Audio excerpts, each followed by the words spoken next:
Things have been let go that we didn't need to do, but the young people have always, always, always been taken care of first and foremost. That's my pledge to God. Number two, I will never take a young lady in or a young man in who has been abused, abandoned, kicked in the teeth by this world, and not have their first day at Freedom Village be the first day of the rest of their life. And I get young people that come in, and all they own is in a little plastic bag. That's all they got. We get young kids, we get girls in there who have one pair of underwear. I'll never forget the little girl, and this was probably 8, 9 years ago now. She came in and she had a little plastic bag. And they told me in the dormitory that when she took her underwear out, she had little pieces of paper attached to the 2 pair of underwear in that bag, and they had marks on them. And they asked her, "What are those marks?" And she said, "Well, this one has 5 marks on it. That means I've worn these 5 times. This one only has 3. That means I've worn those 3. That's what we deal with. We get young people in there whose mouths are full of decay, who have physical problems, sexual disease problems that have never been cared for. We are dealing today with young people. Their hopeless level, like I said, 62% of the achieving young people said, "I feel like my life is hopeless, I've got nothing to live for." Their hopeless level and meaningless level, meaning I feel like my life has no meaning and I feel like I have no hope. Now you listen to me. When you've got a young person who feels like their life has no meaning and they have no hope, you are dealing with a kid that will either someday kill themselves or kill somebody else. You got a kid who feels like there's no hope and they have no meaning to their life. You got yourself a disaster in the making. And these kids are coming in more hopeless, with less meaning in their life, at least in their own minds. The ages at which they're starting into drugs and suicide, the suicide numbers and the drug numbers and all the rest of the garbage numbers are coming down and down and down. The hopelessness is going up and up and up. And now, about 75% of the kids coming to us have absolutely nobody in their life that cares about them. We have parents who just drop them off and drive away. We have kids. I look at a boy and I say, "What about your dad?" "I don't know who he is." "What about your dad?" "I've only seen him twice." "What about your mom?" "She left us when I was a little girl." But I will tell you this, the miracles are as sweet, and the percentage of victory is still 85% of the kids that drive down that driveway will meet Jesus Christ and change their life. Yes. So Jesus is the same yesterday, today, and forever. Society has gotten worse. It's preying more on the kids. The ages are coming down. The hopelessness is coming down. And now we got this economic crisis. I got news for you. We deserve this economic crisis. We've asked for it. We're getting it, people. I don't care whether it's Canada or America. When you let go of the hand of God, God says, look out. There's going to be a day when my warnings are over and my judgment will start. And I believe we're there. But our kids are paying the price. So what we decided to do back at the beginning, we created a program called sponsorship. Very simple. When a young person comes to Freedom Village, they're given a complete medical exam, eye exam, and dental exam. New testing materials and new books for school. And a new uniform to wear to school.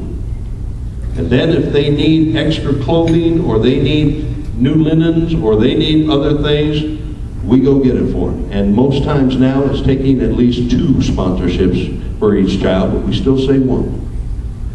But that money is gone within 48 hours of that young person arriving. But I want that little girl to know that this day is the first day in the rest of her life.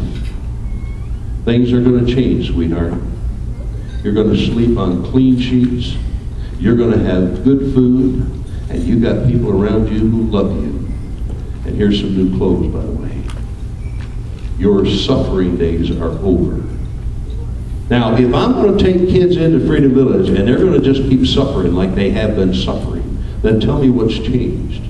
This is just another place where people don't care. And you can say to a kid, I care.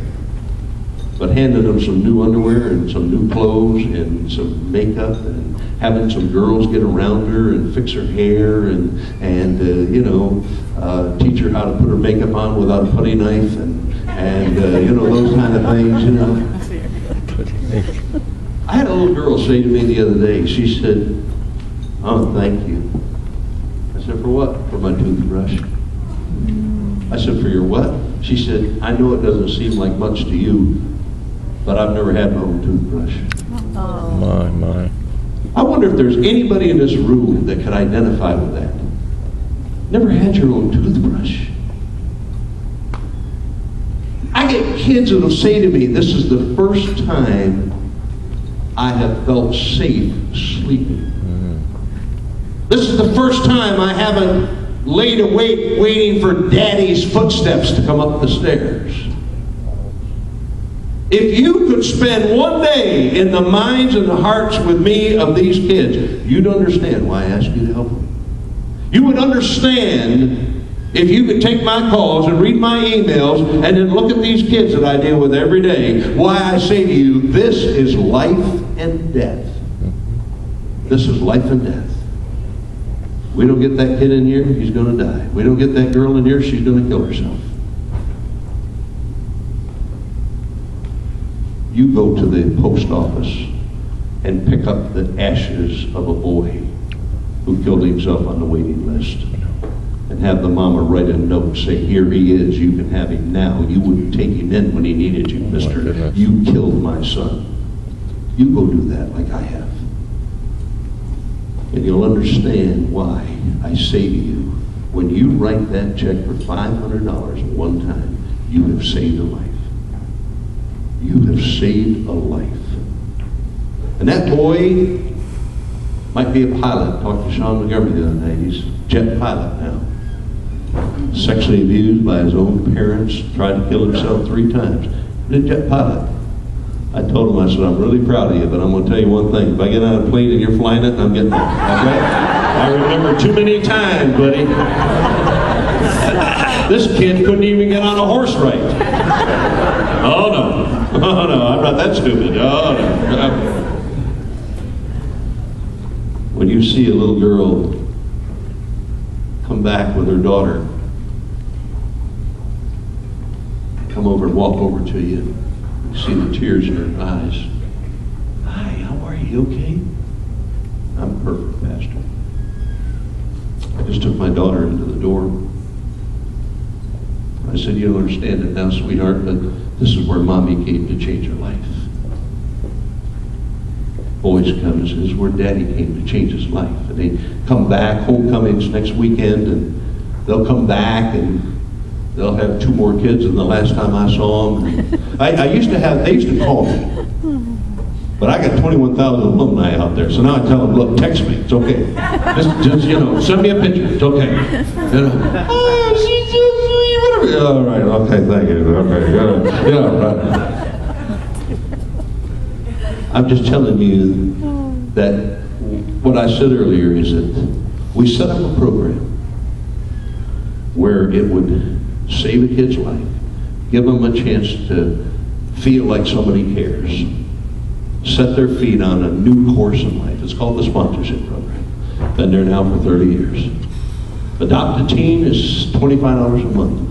You know what you do with the Adopt a Teen program? You buy the toothbrush. You buy that little girl nylons. Oh, Lord. Somebody invests in a nylon company. Would you please? I don't know what these girls do with them. But actually, they've never known how to put them on before, so they just shove their foot right out the end of it. Boom! But that's what the Adopt a Teen program does. It pays for the underwear. You know what else it does, people? It says to that kid, there's people out here who care about you. Just picture. Let's say this room right here. Okay, here's the girls in school, and it's mail time, and everybody gets a letter. Everybody gets a letter, except you. You don't get any letter. All the rest of them are saying, oh, my mom is coming to visit next week, or oh, my adopted teens are coming for homecoming. Wow, oh wow, you know, whatever. And sometimes I'll get a box and maybe I'll have a few things in there or something that some adopted teen sent them over. But see, she doesn't get one. Or he doesn't get one. Because he has no adopted teens. 83 cents a day. That's what $25 a month is. 83 cents a day. To say to a kid, not only to say to a kid, I care, but the next time you pick up the newspaper and you see where another kid's been gunned down on your streets up here, or stabbed, or hung themselves, or whatever, at least you can say, you know what, I'm doing something about it. I'm doing something about it. I'm supporting a kid at Freedom Village. And you know what'll happen? Maybe that kid you sponsored, maybe that kid that you are their adopted teen will know, this is a banquet, people. You ought to see these kids in the public school. If I'm lying, I'm dying. When you go into a public school, is it not common for every one of these kids to have 30 kids lined up standing there waiting to talk to them? Kids following our kids out to the van or to the bus, getting saved in the parking lot of a public school? This is not a gift, it's an investment. I decided 30 years ago to stop playing the church, and it was great, and God bless it, but understand, I decided to invest my life in kids. And I would not go back, I would not turn back on that. Lord have mercy, I am so grateful to God every day of my life for the privilege of doing this. I tell the preachers, look, bud, check the Bible. God's used roosters and donkeys. About the time you start thinking you're somebody, remember you're one step above a donkey. And if you won't do it, he'll make the rocks cry out. What in the world are we doing? Fiddling while Rome is burning. And grab a villager tonight and give it to a kid. At least tell these kids there's some hope. And that's all we do, people. We tell kids there's hope. We take that little girl who came in Friday who's been sexually abused by, did you hear Amanda's story?